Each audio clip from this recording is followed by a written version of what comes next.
Good afternoon, guys. Welcome back. This is the GEST IDC in July. Of course, it wouldn't be the GEST IDC June when we're in July. This is July. This is your 6th edition of the GEST. We're halfway through, guys. Can you believe it? $30,000 of prize money over 12 months. Going to these Dota 1 teams in Southeast Asia.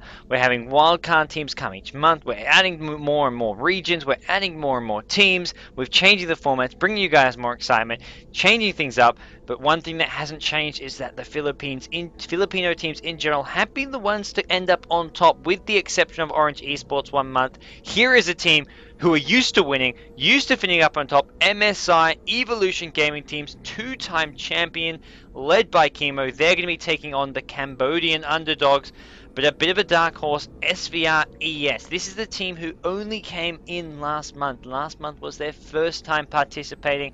We held Gigabyte held a LAN tournament in Cambodia, where they basically had 16 of Cambodia's best teams. Well, I don't know if it was their best. Well, I assume the best team pretty much signed up, but they said 16 teams can sign up. They ran a LAN tournament. The team who won qualified to play in the GEST IDC. It was only the Cambodian teams, and there was one spot for a Cambodia team. SVR-ES won it. They played in GEST IDC. They caused a heap of upsets. They beat Pacific Badburn. They made it into the playoffs with a 3-1 record in their groups. They lost in the playoffs early on to a tough team, I believe, someone like Dreams, but they made it into the playoffs and had a great run.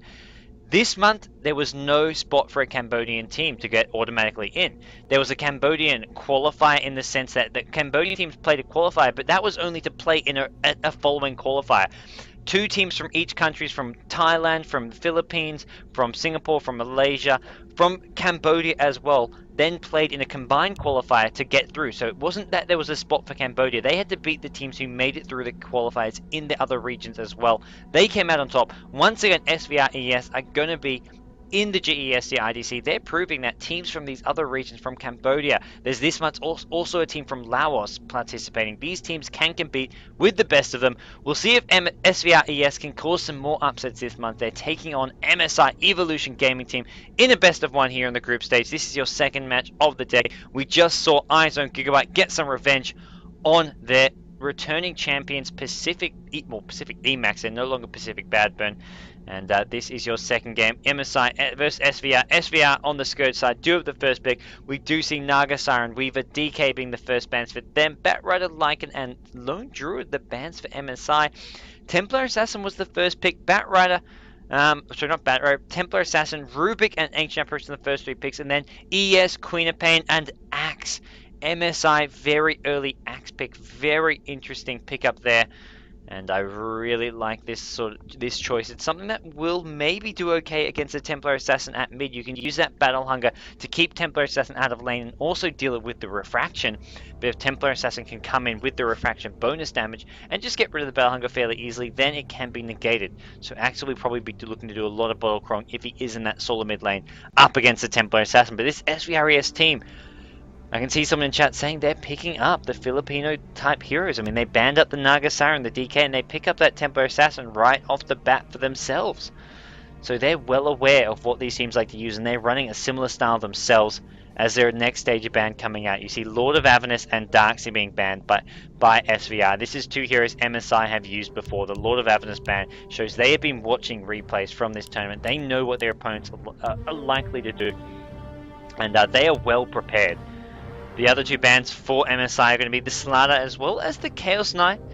And we'll see where they want to go from here. 4th pick is coming up for SVR-ES. With the Rubik and Ancient Apparition, you're looking at 2 potential supports there. They can run in the solo lanes, but probably going to be support. So they want to pick up something to route that tri-lane, which is where you see Chaos Knight, Slaughter being banned, because those are likely options for that tri-lane.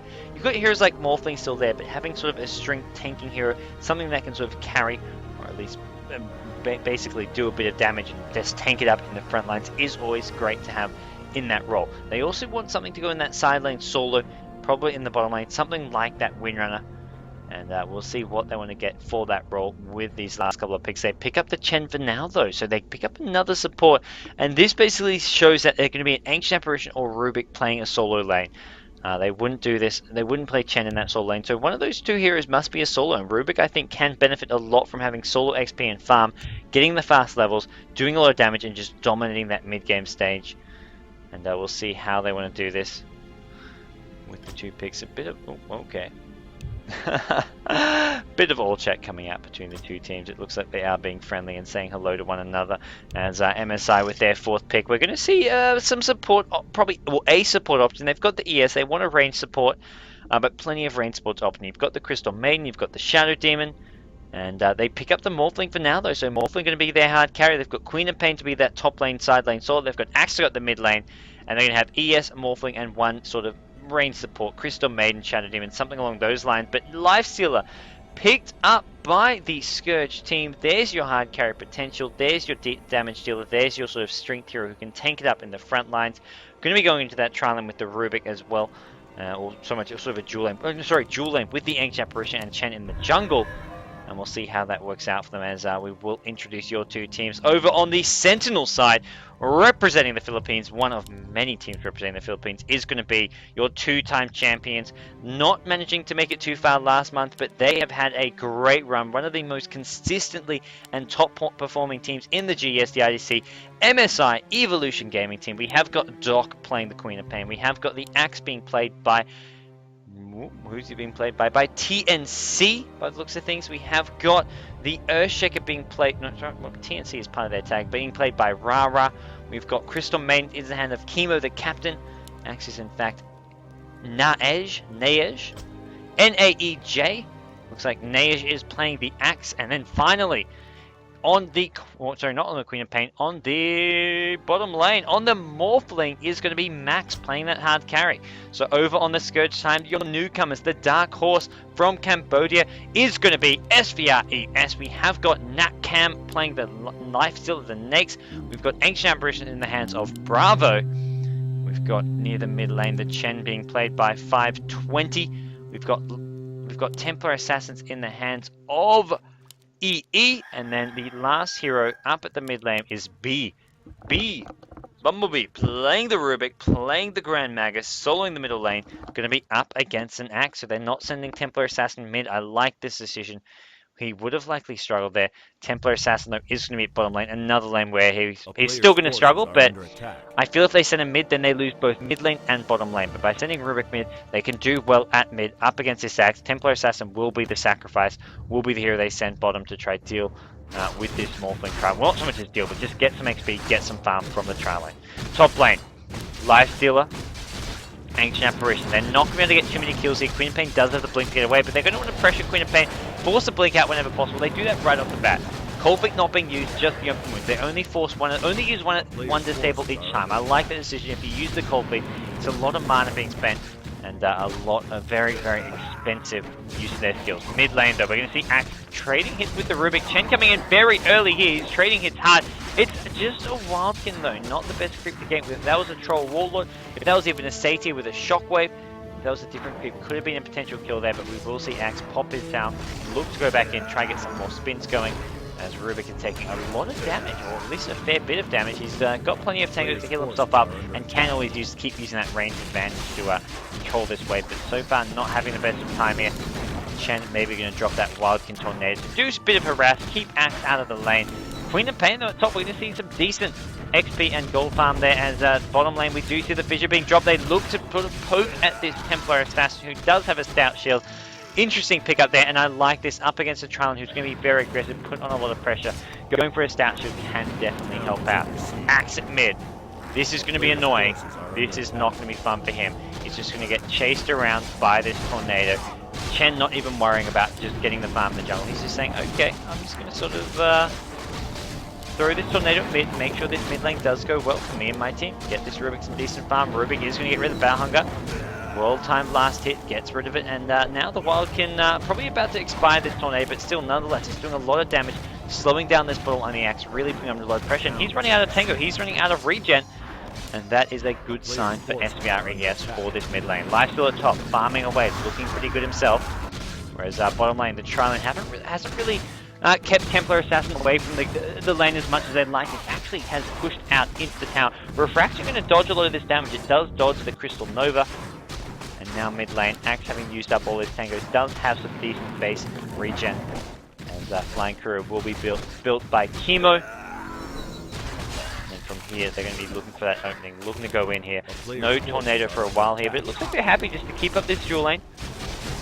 Axe is going to drop a couple of Battle Hungers where possible, and Rubik needs to get rid of that. He even drops a nuke to make sure he does so. Getting a couple of last long blades. The nuke not going to land on the Axe, but there we go. Your second tornado. It's come back to haunt the Axe. Axe, who is just unable to farm this bottle. He wants to start bottle crowing. They have, I assume, got the double courier. They've got at least one courier. They have got a second courier at top. Queen of Pain already with a bottle courier. And this top lane, Ancient Apparition in a bit of trouble here. If Queen of Pain wants to blink on in, it would have been on cooldown, I believe. Life Stealer just trading blows a bit here. Queen of Pain getting low, does have that one bottle charge. Will actually blink away. Pop the ball, going to send it back to base. And we'll see Ancient Apparition actually all souped up. Going to go for a bit of a creep ball here. Axe actually at mid taking a lot of damage. Chen, level 2 Test of Faith. If he gets big on that damage, that can actually take out the Axe. So Axe needs to be very careful here. Level 3 Chen is danger. Unless he's gone for the penance, but that's probably a level 2 Test of Faith. Axe brings himself to south. That's going to slow down his bottle though.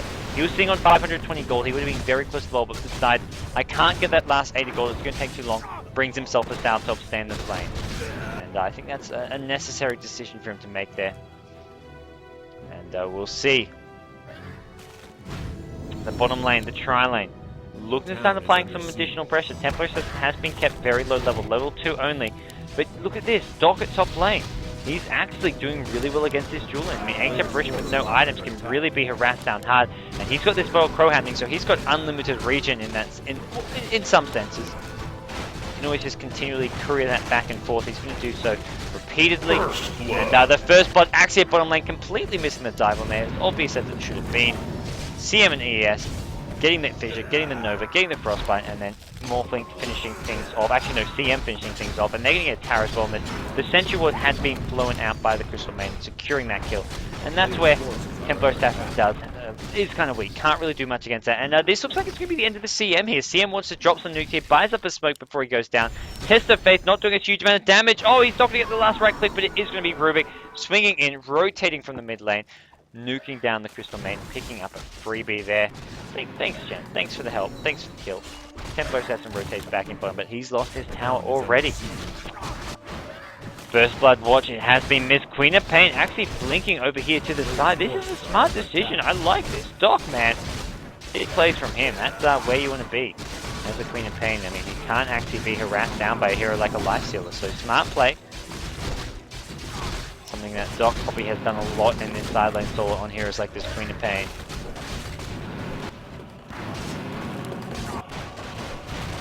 And we will see Life Stealer doing similar to what we saw the Morphling trying to do at bottom, trying to pressure the tower, trying to get some momentum going with his creep wave, but he's on his own. Ancient Apparitions rotate towards the mid lane. And we're going to see CM actually smoked up, trying to go in from behind. It's going to be Axe in a bit of trouble. Telekinesis up. The cold feet. He's going to actually get away from the cold feet. He got help from the telekinesis. CM comes in. That's going to be the end of Rubik. Smart play from Axe. He got cold feet and telekinesis helped him get away. And he just kept moving directly. Instead of running away from the heroes and walking into the cold feet, he walked out of it and picks up a kill and gets out of there. Really smart play coming out from Naej. And we'll see CM getting up to level 5 at the mid lane. Does have a single point in the Brilliant, so probably wants to mostly go for the Crystal Nova. We'll probably see a third point. Yeah, third point in the Crystal Nova. Queen of Pain at top, level 6 now. Life still needs to be careful. He's got the traits, he's got a decent amount of farm. 38 creep kills, 23 on Queen of Pain though. Still spamming off the Scream, doing a lot of harass at top at Lifesteal. Meanwhile, mid lane, they do pick up the CM with this trio of heroes here. Test of Faith with the Rubik as well as Ancient Apparition. They guaranteed the cold feet to land with the telekinesis if done correctly. They don't want to force the hero out of the cold feet. They want to do it so that the cold feet, the telekinesis is used to keep them right by the center, the focal point of that cold feet. Bottom lane, 34 creep kills from Morphling. Not quite up to the same level as his Lifesteal. Lifesteal is actually leading the way for the time being. And some more aggression at bottom. Templar Assassin forced out of lane and forced down Ribe. Does Fisher actually blocking him off? And he's going to have to go on the back foot. He pops a bottle charge. Does have that salve as well if he so needs to use it. Nova coming in. I think CM still has a Sentry Ward. He does. This is going to be trouble here. The wave does damage. Followed up by Fisher. They get the kill, not even needing to use a Sentry Ward. Big kill there, and they're not done. They're looking for this Rubik potentially. Going in for a Kryptonite here. That's going to get rid of the Battle Hunger. Yes, it does. Battle Hunger's been stolen by Rubik. That is an annoying spell for Rubik to have if he can spam. And looks like CM in a bit of trouble here. The spam coming in. Is it going to be there? Need a cold feet followed by a fade bolt. Not going to happen. CM will get away. Looks like there is no Battle Hunger being dropped as well by Rubik. Battle Hunger versus Battle Hunger. What an annoying game for any of these support heroes to be in. It always sucks to be getting Battle Hungered up when you're a support hero. It's so hard to find those last hit opportunities to get rid of it. And if you run and go for those last hits, that's when they'll suddenly jump you. You want to be sitting back behind the creep wave most of the time, not even going for those last hits. Axe finds an invis ring. He's on his way top. He's going to maybe try to help out this Queen of Pain, secure a kill. Queen of Pain with mana for an ultimate as well as a scream. That can lock down and kill the next with a call, even if it's just a level 1 call. Queen of Pain just has to be quick and make sure Axe doesn't get a chance to pop the rage. And we're going to see call immediate ultimate. We'll see maybe an Axe ultimate he needs to. Does so just in time. Nyx was going for that infest into a creep. Smart play from Nage. And he gets the kill on the Nyx, and that is a kill going MSI's way, their 4th kill of the game, and they're controlling these lanes fairly well, up 4 kills to 2. Nice movement around the map from their support heroes, and overall 2 seconds, there we go, just lowering my AC. It's getting a bit chilly in here, guys. Overall, smart play so far. Good play from MSI overall. They're controlling the lanes well, winning the trailing with the Morphling. Mid lane Axe did struggle a bit, but top lane Queen of Pain as a side lane soul up into dual lane doing very, very well. Off to a fantastic start. So we will see bottom lane Morphling continuing his thing. His thing being farming up a storm. Level 7, 2k gold at 9 man team with a Ring of Health. No problems at all with his farm, as we will see Axe bottle crawling himself. He's got 1k gold. We'll see if he just goes for the Vanguard or possibly even goes for some arcane boost to add to his spam. But for the most part, going for that Vanguard, tanking it up is the route most Axe players like to take. Bottom lane though, SVRES, they're going into the enemy jungle. They're picking up some chain creeps here, and they're going to be looking to come from behind. They've completely abandoned this middle lane with CM solo pushing it up. Why the hell not? He does have a level 2nd point in that Brilliant Aura. Now top lane, they've gone in. Axe is looking for lifesteal. He's going to catch on. Scream will probably follow here. Axe drops the Battle Hunger. There's no Sonic Wave, just a Scream if Queen of Pain wants, but not enough damage for the most part. Lifesteal are going to go into the neutrals here. Probably should be able to pick up a kill here. He's just going to right click down this. Can lifesteal a bit, and also then when he gets the kill, Battle Hunger will disappear. Mid lane, they found Crystal Maiden and the CM. That's why you don't solo push mid as a CM. You get found, you get caught. Ancient Apparition with the Rubik is plenty, and then you add a Chen in on top as well. Easy kills going the way of SVRES, and slightly overextending there, and just a poor decision making from Chemo, the MSI captain. That's not a big loss, just a Crystal Maiden kill, and that's, I mean, it's still time spent by the Cambodians to come get that kill, and they're creating space for Morphling to farm, for Morphling to get further and further ahead, as well as closer to those big items that he wants. So Lincoln Sphere by the looks of things at the moment. And this is looking, I mean, this is looking pretty good for Morphling. I mean, Lifesteal is farming well at top lane, is going straight for that armlet. But with the rest of his teammates, Axe doing alright. Axe not farm-wise, but at least kill-wise. He's got the 2 kills, only 15 creep kills, but Queen of Pain, the farm is there, and it is pretty damn decent. 42 creep kills, Treads, Null, Talisman, and Bottle. And he has got the 1 assist. Assist gold as well, excuse me, guys. Got the hiccups, Morphling, bottom lane, getting waved down. That's a great spell for Rubik to steal. Wave in, Fade Bot being used, and they actually kill a Morphling. Morphling who was morphing everything to strength, and that is a big kill. That's a tough kill to get. But when you've got a Rubik who steals waveform, a level 4 waveform, that's a lot of damage coming out. And that is probably the best spell for Rubik to have at this stage in the game. As we are going to see them continuing the pressure, trying to get themselves some more kills and towers. SVRES, this game's still very much in the balance. Neither team pulling away as of yet. Both teams have their carries fairly well farmed. Morphling going down there, that's going to help out SVRES, but it comes at a cost. They're going to see this mid T1 tower probably going down, unless there's immediate TPs and a glyph. It's going to go down, and it is going to be the Axe who actually gets the last hit, so that's going to be his Vanguard now, and just about 100 or so gold. So both teams getting things going their way, neither team pulling away. As of yet, that is. I'd say slight advantage to MSI just because of how well this Queen of Pain is doing at top. I mean, level 10. I think Queen of Pain's actually the highest level in the game, and that's a suicide solo Queen of Pain. ES with Arcane Boots, CM trying to build towards an urn. I feel that the items and farm on MSI is just slightly better, not to mention their levels with heroes like Queen of Pain doing well. Templar Assassin, I feel, has been somewhat shut down and isn't looking to have a big impact on the game. Whoops, slight misclick there. We will quickly go to top.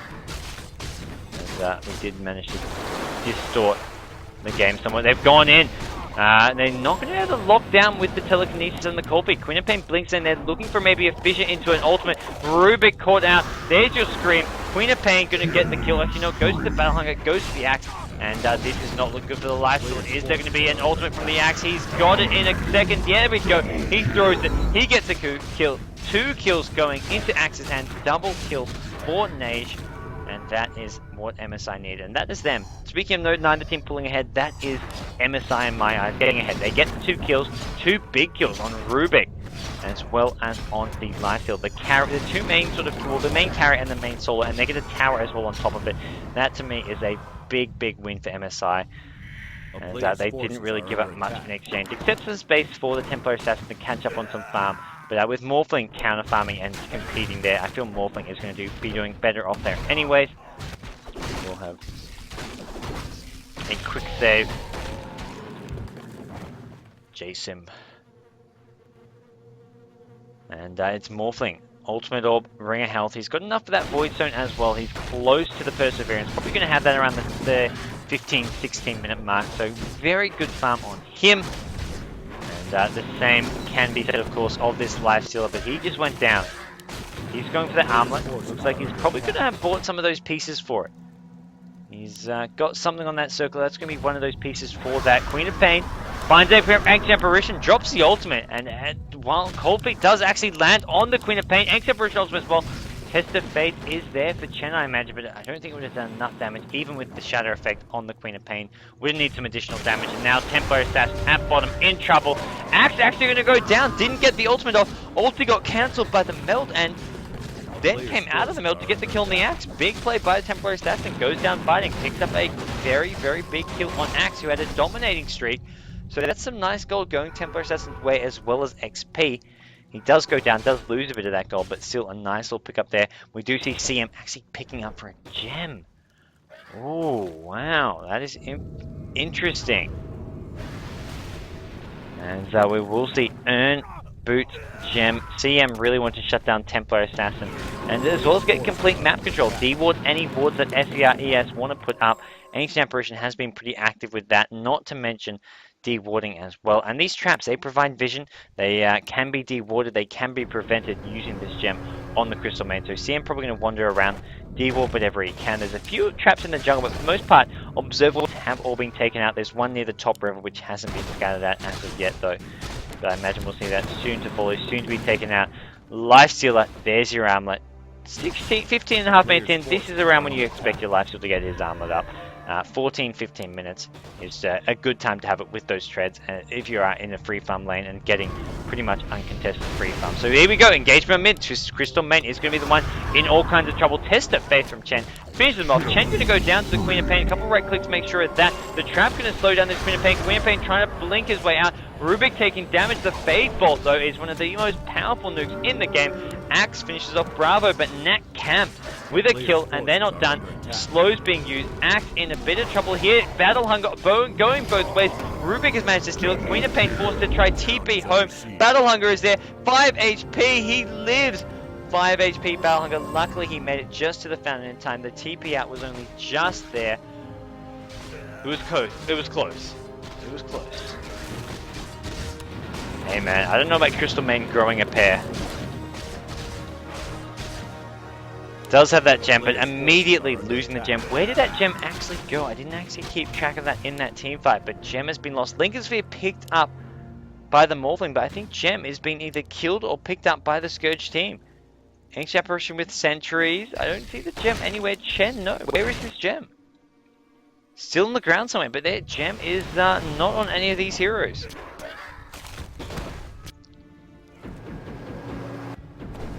And mid lane now being under pressure. SVRES, they fight back. I mean, whenever MSI do something good, they pull ahead. SVRES are waiting, and they make something happen, make a team fight go their way. Lifesteal's got Battle Hunger on him. He's got the armor, he's got the trades. He wants to get involved. He's done farming. He says, I've had enough. We don't need to farm too much longer. We're going to go, get involved, come to some of these fights, and we'll see how that plan pans out for them. It is going to be Chen up the way. He's got a couple of clappers here. They've only gotten one tower SVRS with this gen. They're going to want to start definitely trying to pressure this top and middle tier 1 towers, especially the middle one, such a pivotal point of the map in that mid lane. Alright, I'm being told they destroyed the gem. Apparently someone saw the gem going down and being destroyed top lane. They've gone in. Queen of Pain blink to the high ground. Gonna want to TP out. Ancient Apparition Ultimate scouts things out. Queen of Pain, this is where you want to TP. They have vision though. Queen of Pain blinks. TPs will be okay. Only barely. They're scouting it out with the courier. Looks like Queen of Pain should be okay. Meanwhile, mid lane, Rubik not going to be okay. Axe finds him. Facebook Vanguard is up. The ES Fisher setting that one up. And we will see. Nice play from Queen of Pain getting out of that one. That was a tough situation, but made the bet. Played it as well as possible. Got out, and meanwhile, Axe making things happen at the middle lane. Where is his Morphling? How is he farming? What is coming up next? He's got some boots just with his Lincoln Sphere. But he's going to be a potent force in the late game. Templar Assassin just going to be going for that Blink Dagger, I imagine. Nothing too special or out of the ordinary there, at least not until the Blink Dagger is up. Then you see sort of the Desolator, the BKB, maybe even a Yasha into a Mancel. I've seen built on the Templar Assassin before. It's an interesting little build. You get some movement speed, you get some attack speed. And then the Manta style is some nice survivability which you can use very, very effectively to dodge spells and just provide additional DPS when you go for those pushes as well as those team fights. And now we're going to see a smoke coming into the jungle. It could be Axe who gets caught out here. He needs to be careful. He's going to go meet up with his team. The ES is there. The ES has almost got a Blink Dagger. Holy crap. That's a lot of farm on him. And now we will see Axe, Earthshaker just jungling up here. We'll probably see these maybe left for the ES. Yep, ES going to fissure those down. Fissure actually being used. Ancient Apparition scouts things out. ES gets slowed. Cold Feet. AA ultimate. He's going to go down. The Chen Test of Fate finishes him off, and he was so damn close to that Blink Dagger. Oh, ES, you've got a feel from him. He knew he was so close. He wanted to just farm, but his greed got the best of him. Lincoln Sphere coming on Queen of Pain. But no, the ES not going to be happy with that. Mask of Madness actually being bought by the Lifestealer. Interesting little pickup here. Not your conventional item choice for a Lifestealer, but a big DPS item nonetheless. Gives him some more lifesteal, but the attack speed from that can be very, very useful. It's just whether or not he can stay alive. I mean, it does make him squishier when you pop that Mask of Madness. And so we will see top lane being put under pressure. Queen of Pain wants this tower. Templar Assassin is there. Gonna go for that Deny. Cold Feet does get dodged. Deny is there. The Refraction giving Templar Assassin so much damage. Plus 90 damage. Made it a fairly easy tower to get the last hit on, get the Deny for. And Queen of Pain not having the damage needed, as we will see a Lincoln Sphere being... Well, there's enough gold for it. It may not be a Lincoln Sphere. It could be a Sheep Stick. He could disassemble the Perseverance and now just buy the Mystic Staff. And he's got that in bottom lane. We will see... Oh, Axe being put under pressure. It's Chen and Rubik looking for him. Well, not looking for him, running from him. They found him, they did some damage and thought, okay, let's get the hell out of here because we cannot finish him off. Chen, some of his creeps are sort of baiting out this Queen of Pain, but Queen of Pain happy to actually farm those a bit. Fissure actually having been stolen by Rubik, followed by a Telekinesis. This is trouble for Queen of Pain, who gets popped down. Ancient Apparition Ultimate, he was not expecting that Fissure, that's for sure. He maybe expected a Telekinesis Cold Feet, but that Cold Feet can't latch with the Telekinesis. Cold Feet didn't even latch, and that was with Telekinesis and Fissure, but it didn't matter. There was so much burst damage. Big plays from Rubik, dealing to Fissure. That is really helping him out. There's so many spells between Waveform, Fissure. This is just a absolute gold field for Rubik. And we'll see where he goes from there. I mean, as far as spell stealing goes, I mean, big ultimates. There's an ES ultimate, but I feel like he's pretty happy with this Fissure. He's not going to really want to change it. It's an AoE stun. It's got decent damage, and even compared to an ES ultimate, it's probably a better option for the most part. It's a lot more versatile. And we'll see him. Where does he want to go? He's probably not going to even look to change his spell for a while now.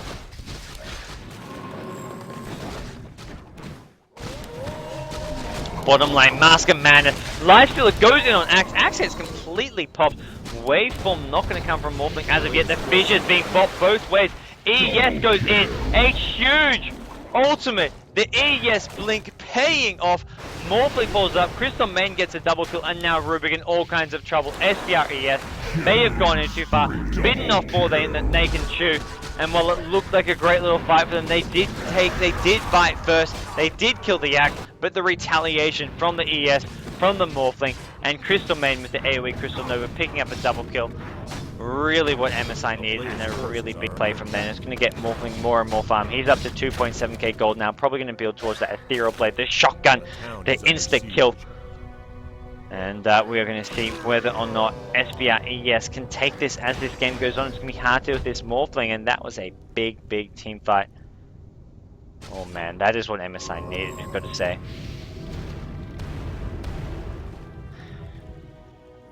And it is going to be Morphling continuing his thing, continuing his farm. Ancient Apparition Ultimate finds Crystal Main. Crystal Main taking a fair bit of damage here. Templar Assassin actually going for the ES. Oh, 4-star is backwards. It's not a Blink Dagger. It's going to be a 4-star being built on the Templar Assassin, although he misused it a bit there. And Templar Assassin, look at that damage. Look at that damage. Holy crap. That is why Templar Assassin is a top pick, but not managing to use that 4-star to great effect. Probably want to go for a Blink Dagger here, but up against the Battle Hunger, you're not going to be able to always use that Blink, which is why he's gone for the 4-star here, but you can see it didn't pay off from there. He didn't quite manage to use it to get those kills. He actually forced himself the wrong direction. And now we are going to see Morphling. Where is he going to go? 3.2k gold. He's almost got enough for that Eagle Song. Then only 1600 more for the shotgun, for the completed Ethereal Blade. Queen of Pain continuing to farm. I feel this is MSI. They can just play this slow. They don't have to rush things here. They don't have to force too many fights.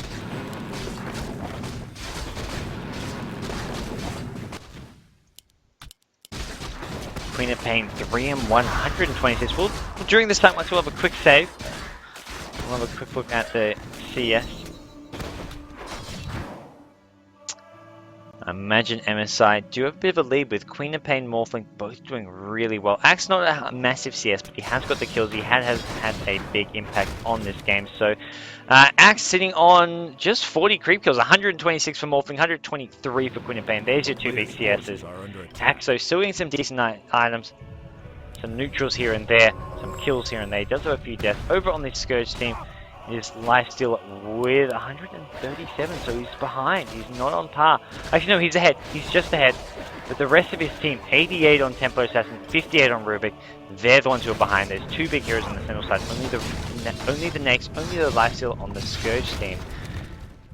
And as a result, it is the Sentinel team who are getting slightly ahead. They're getting the towers now as well. They're getting a very, very fat Morphling.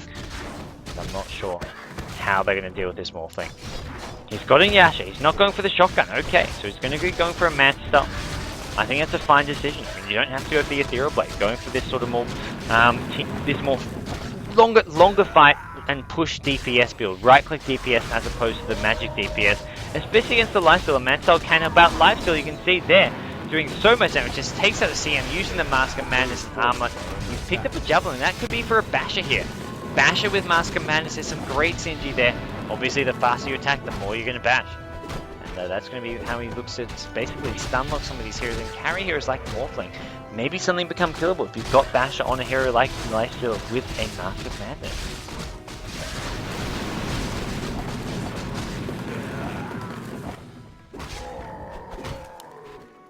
The town is under siege. And so we will see Axe getting close to his own Blink Dagger. 1950 gold. Just goes running in. Actually, immediately, Valhunger gets sniped. Fissure coming in. Axe going to get the call. It's only on the lifesteal. Can they burst him down? He does pop the Mask of Madness. That is not where he wants to be. Look at this Morphling getting absolutely melted. He doesn't even get to wave on out. That is the power of this lifestealer build. Mask of Madness with Armlet. Great play from the lifestealer. Great lockdown coming from his teammates as well to make sure he can secure those kills. Lifestealer is invested up. He does come out of it. They're going to go for this tier 1 tower here. Crystal Main in a bit of trouble. He does get telekinesis up, and this is going to be possibly a dead CM, but ES goes in. Blink, ulti, not going to be enough. It's actually a double kill going the way of Natcam. That is going to be your Lifesteal. Lifesteal looking for Queen of Pain as well. Queen of Pain blinks over the ravine. Templar Assassin blink with 4-star swing across as well. I don't think there's enough right-click damage. One more right-click. Blink is going to be up in a second. He will get away for now, but 4 kills going the way of the Scourge team. I believe almost all of them going to the Lifesteal as well. Massive plays from SBR ES as Natcam paying dividends with the farm. Big plays and really delivering. We're going to see him go into this late game looking very, very good to carry this game. Lifestealer maybe even get himself an Aegis as well. They're hovering around Roshan. They want to go for it, and that is going to be a big pickup as well. Mech being bought by the Rubik. Shen going for the pipe without having to buy the mech because it's on his teammate. Ancient Apparition just support at the moment. Boards, one boost. I would love to have something like a 4-star or even just some braces, a Django, anything to help take him up. But right now a bit poor there. With some tower goals, with the Roshan gold, he will be able to get some items up as the game progresses though. Lifesteal though. Basher now completed, and what great synergy there is. What great lockdown there is. Oh man. I have to agree, Empathy man. Never been a fan of the Mask of Madness myself too much, but this makes it look absolutely devastating, like a very viable option. Not many heroes I would say Mask of Madness is good, but Lifestealer making it seem like he is a hero that you can get Mask of Madness on quite seriously. Oh, Axe blinking on in. He goes for a big call. ES blink. Enchant Tome not going to land, and there's the Lifestealer with the Basher Mask of Madness. He takes that one. Queen of Pain getting bashed. Goes down to the Ancient Apparition Shatter Effect. Oh my gosh, this Lifestealer is just in absolute beast mode. Axe going to go down as well, but looks like he's not going to get an opportunity to blink away. 3 kills going SVR ES's hands. Lifestealer TPing top because there is a bit of a split push coming in. It is the Morphling with that Yasha. Lincoln's trying to get up that Mad Cell as well. He's close to a Mantia. Hasn't actually completely bought it out. A couple deaths here or there, and maybe worried that he's going to need a buyback. Have made him decide, let's not go quite yet for that Mad stuff. But oh my gosh, that is going to be a very, very scary Lifesteal versus the late game. They're just going to have to keep on going for this split push. I don't feel they can actually take these team fights. Lifestealer goes in, Axe goes in, and he just melts. He can't fight a hero like Lifestealer because Lifestealer does so well against tanks. He has his specialty, doing big damage to tanky heroes. And so far he has done a great job of that. Whenever Axe goes in, he pops the Armlet Mask of Madness. Even if he gets called, as long as he doesn't die during the call and during those disables, if he gets his Armlet and Rage off, he will survive and he will do a huge amount of damage and heal off all the damage he took previously. So a really nice pickup here against an Axe. Smart drafting and really smart play. Some great team fights so far from SBRES, the Cambodian team, putting MSI on the back foot.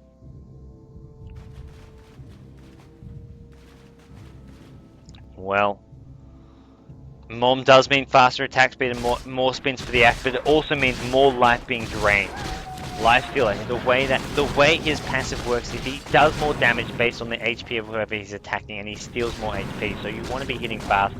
The more you hit him, the lower you get, the less damage you're doing, but it will get him down low very, very quickly. The town is under siege. And we are going to be seeing a push coming out top, the smoke behind. They're just sort of baiting this out and trying to see if there's going to be TPs back. And right now it's just Lifestealer solo pushing with these smoked up heroes. And there's your TP. Telekinesis is going to come right away on Morphling, but it looks like, can they burst him down? They're going to need a Centaur Stomp. He replicates away. Where's his replicate? Bottom lane, in fact. That's not really where Morphling wants to be, but he is going to be able to get away safely. And that's the big thing. They will lose his tier 2 tower, and possibly Morphling can't get back to defend. They may just go for a tier 3 tower and racks. Morphling cannot defend. I don't know if MSI can get back and keep this up. I mean, they've got the ES who can TP home. He's going to blink ulti here, but they could just go for the trade. It looks like they're not going to do so with MSI pushing, going for a tier 3 tower of their own. We're going to see both teams backing off. Although Axe still caught out. Needs to be careful. Doesn't want to stay for too long. Don't want to overstay your welcome.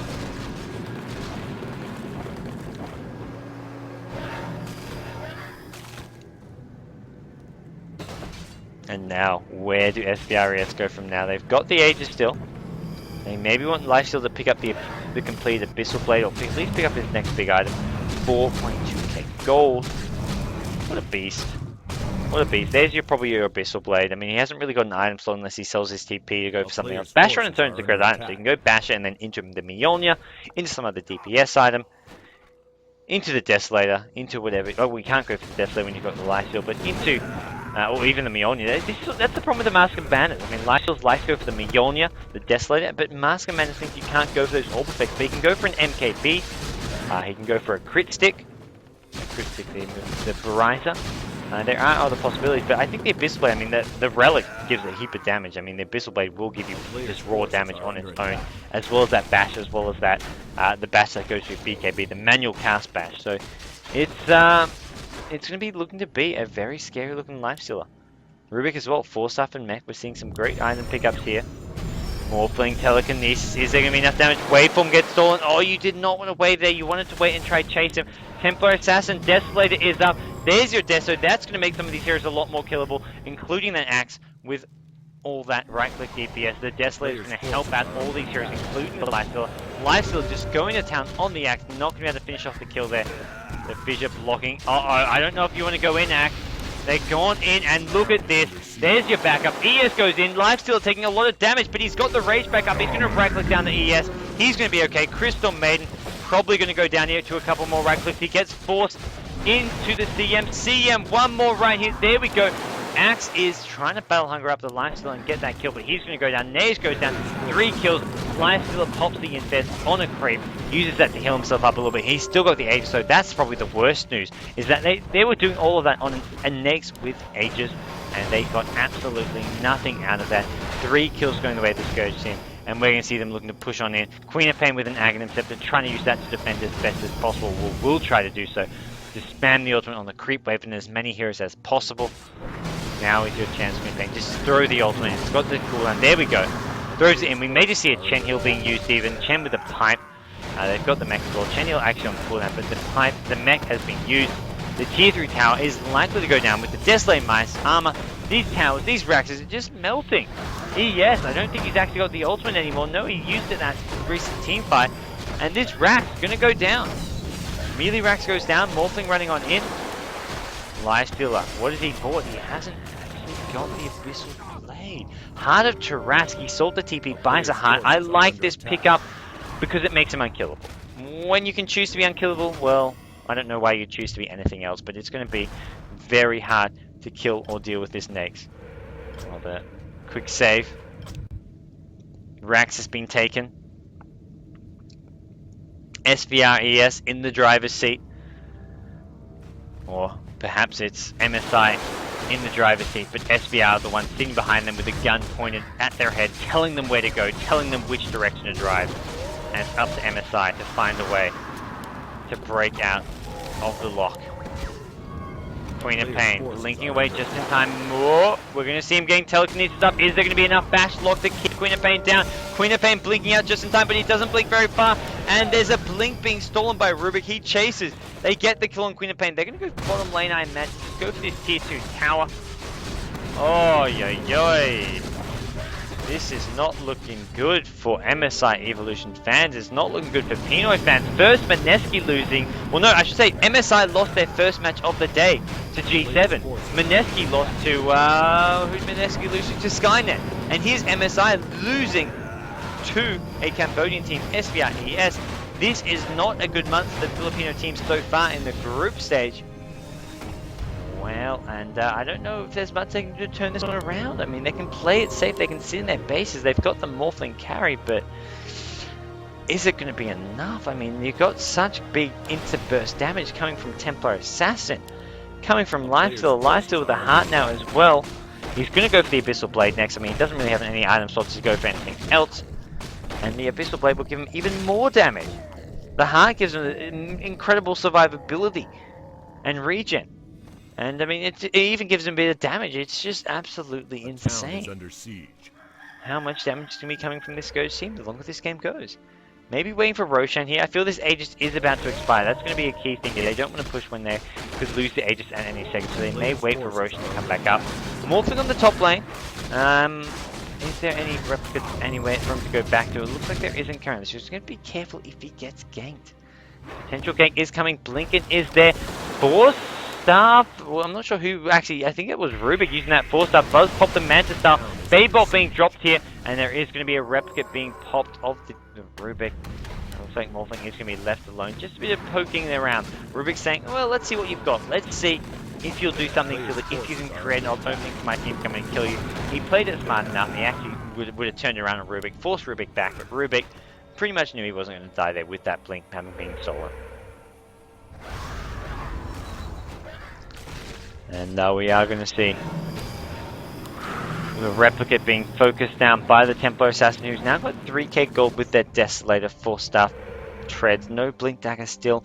Probably not even going to go for one at this point. It is quite late, although always a great item to have blink dagger. But still, Templar Assassin wants to be able to carry this. Maybe even going for a crit at this point in the game.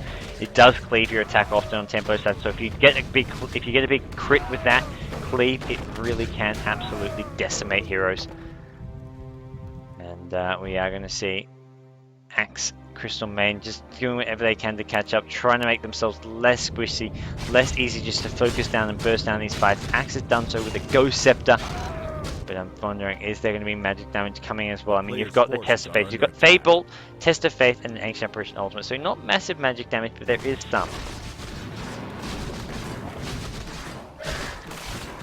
And Roshan back up now. Will they go for this? They've smoked up. They popped the pipe. They actually see this engagement coming in. Blink in from Axe. Queen of Pain off at the pipe. The mech. The Chen heals. There's so many heals, but the ES says, I don't care how many heals you've got. Lifestealer though, he's a hero who has not taken any damage. Ghost Scepter on the ES going to keep himself alive. Lifestealer just still right-clicking away. SBRES, they've taken out two. They're the ones who are winning this fight at the moment. Coldfeet does not want to latch, otherwise Morphling going to go down. He manages to replicate his way out of that one. 2 for 1. Only just okay for the Filipinos. MSI, they actually lose ES as well. Queen of Pain blinking in. He's got the Accept. The ultimate should be up soon, I imagine. It's going to be Rubik backing things off, and Lifestealer goes to the Roshan. I feel that's about as good a fight as MSI can get at this point. They're just so far behind. Lifestealer so fast. They did manage to kill one hero. Who was that? It looks like it was the Chen. Yeah, they killed the Chen. And that's about it. That's about all they can accomplish because there's just too much farm. And even with a nice blink call, they just don't have the follow-up damage. Queen of Pain pops an ultimate. We do see ES looking for an opening to get that blink ultimate off its own. But it just wasn't presenting itself. And now it is SVR ES getting into a very decisive position here in this best of one between SVR ES and MSI Evolution Gaming Team in the group stage. Players' forces are under attack. Will they go for the game-ending push soon though? That's the question for me. Or do they play it slow and steady? Do they play it safe? Templar Assassin with a BKB. Lifestealer. There's your Abyssal Blade. 1, 2 gold. He's got it. And that is even more damage going his way. Now gets up to plus 180. That's going to be even more when he turns on this armlet. He can leave this armlet permanently on. He's got a heart. He doesn't have to turn the armlet off ever as far as losing HP goes. During a team fight, maybe you can turn it off if he's taken damage and the heart regen isn't ticking in. But whenever you've got the heart regen, you can leave that armlet permanently on. And we're going to see them pushing towards this bottom lane. Chen can be cut off here if he's not careful. He is seeing an escort, the Templar Assassin meeting him. Making sure he does get to the checkpoint okay. And we're going to see them pushing down towards the bottom lane. Just the sound levels, music volume in Warcraft 3. One of my personal annoying pet peeves. A town is under siege. And mid lane, they're looking to trade. I mean, this is the MSI. They're saying, okay, we can't fight. This Nax is too fat. We're just going to go for those trades, and so far the trades are not going to be ones that they go heavily in their favor. They're going to be always going to be trades where MSI is getting the slightly better off farm or slightly better off towers. But as long as they're getting something, and this is not something they want to get, or it's something they want to see. The Queen of Pain getting found and picked off here. Rubik is looking, can he blink after? Queen of Pain blinks at the trees, and it looks like they're not going to get the kill. Nope, Queen of Pain manages to TP out. Smart play from Doc. Doc's had a pretty good game so far. Speaking of good games, Lifestealer finds another kill, takes out Rara on the ES, and now we have to watch out for Axe as well as Morphling at this one. They do not want to mess with this Lifestealer. Lifestealer takes out the Replica. He's still got Battle Hunger on him. That Replica does not get rid of it. As he's going to just go diving in, looking for this Axe. Axe forced to just blink away. That is a bad time when all you can do is blink away, and can he even do that? The bash is there. Actually, the Abyssal Blade being popped, the Cold Feet as well. Axe going to get Cold Feeted up, and that means he is pretty much guaranteed to go down. Lifestealer finishes him off. What a sick bit of play there. The Scion traps has been spammed, and really great combo, really incredible play all around, as it is going to be SVR. Yes, they're in a decisive position now. Can they break on through? Can they get another set of racks? Another rack. They've got the melee racks. They didn't get the full set at mid lane, but they are getting at least. They did get at least one, and now they're trying to break through this bottom lane. And with lifesteal this farmed, it should be something that they shouldn't struggle to do all too much. They've got Desolate on the Tempo Assassin with the BKB. Great items on those two heroes. And they've pretty much got all they need. The BKB, the survivability, and just the raw DPS. Lifesteal with incredible amount of farm and items. And it looks like they are going to go for this wreck. Queen of Pain once again on the receiving ends of something nasty.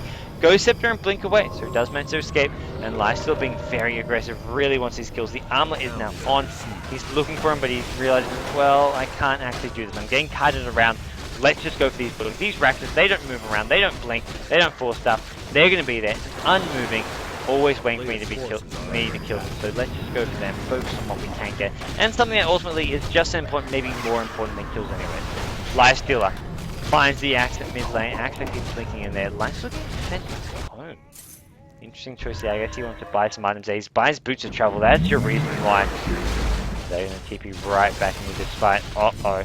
This is not looking good now with Lifesteal back in the mix. They have already taken that route. They've lost ES. Here comes Natcam. He gets one. He gets two. He gets a godlike streak. Lifestealer by SBRES. GG is called by MSI Evolution Gaming Team. And MSI lose their second game of the group stage. They now fall to 0-2.